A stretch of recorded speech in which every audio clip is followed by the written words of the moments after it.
Alors petite, on a pris des couleurs on dirait. Ah oui, c'est le soleil du Pont d'Arc. C'est Raphaël qui l'a emmenée. Ouh, faites attention de ne pas prendre un mauvais coup quand même. Elle veut parler du soleil. Oui, merci. Tu sais, la petite, le garde m'a dit qu'elle faisait des recherches sur Boissel et les Ontariens. Au fait, vous connaissez bien François. Vous savez s'il est parti à Paris pour faire des recherches ou consulter des archives? Oh non, je l'ai connu Pichoun, il a jamais quitté l'Ardèche. C'est extraordinaire, il parle comme un académicien. Avec un niveau de certificat d'études, il s'est formé entièrement par l'autodidacte. Et il vit de quoi? Ouf, de mendicité, de petits boulots. Et il a une maison? Oui, celle qu'il a héritée de sa mère, au Vernède, avec 2 chevaux. C'est toute sa fortune. Heureusement d'ailleurs qu'il y a la voisine, la Sylvette, pour s'occuper des chevaux et du jardin. Mais il a jamais été marié? Non. Gamin, il paraît qu'il est tombé amoureux d'une jeune fille, la Jeanne-Marie. Mais ça n'a duré qu'un été.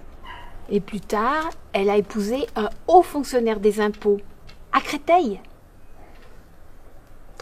Avant le bicentenaire de la Révolution, les anciens le surnommaient Zorro. Et au traditionnel carnaval de Joyeuse, il se déguisait toujours en Zorro. Zorro et puis Boissel. En tout cas, il reste dans les justiciers.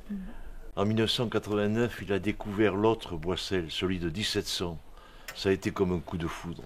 Il s'est mis à parler bizarrement. Il est resté chez lui des semaines et depuis, il a gardé le chapeau. Mais il quitte jamais son costume? Si, à Noël. Il se change à Père Noël. Ce qu'il faisait avant de basculer dans la folie. Enfin, il reste dans le rouge. Bah, il est pas fou, le François. Ah bon? Et tu appelles ça comment, toi? Dans ce qu'il dit, il y a souvent des choses justes.